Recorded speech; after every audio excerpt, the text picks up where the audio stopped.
we have failed humanity for generations to come. And we need to not think about the day after only, we need to think about the day before. Because the world has not just failed the Palestinian people after the 7th of October. The world has failed the Palestinian people before the 7th of October.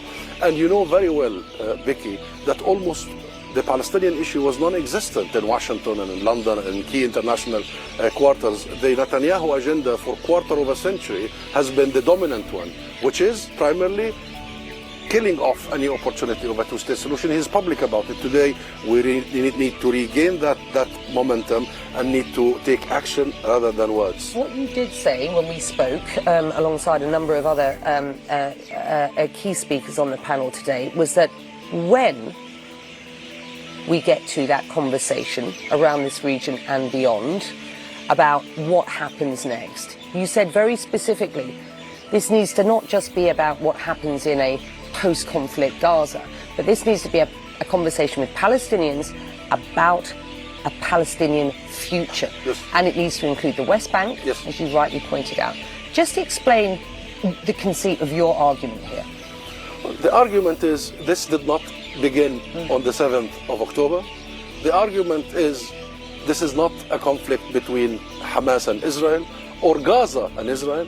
This is an oppression by Israel that has lasted for 75 years. This is not a war, because war happens between two countries, two armies.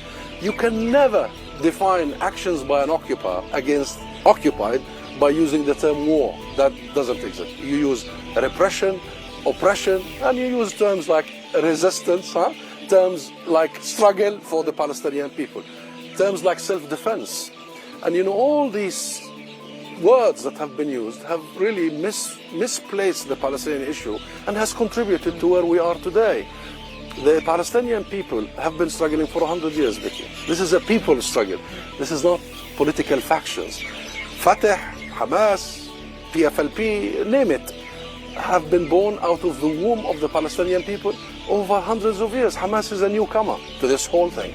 It's a people struggle, and that struggle is very clear. I just heard we need a referendum. Referendum for what? We're very clear. This is a liberation struggle. We are seeking to liberate our land. We want to have a right of self-determination that has international consensus, and we want to establish our state once that occupation ends in the West Bank and Gaza with Jerusalem as its capital. That should be sovereign, real state, not a Mickey Mouse state. Security is the product of that, not the entry to that, and Israel cannot have security on its own. We have the structures for that, which is the state of Palestine, recognized by the majority of the world.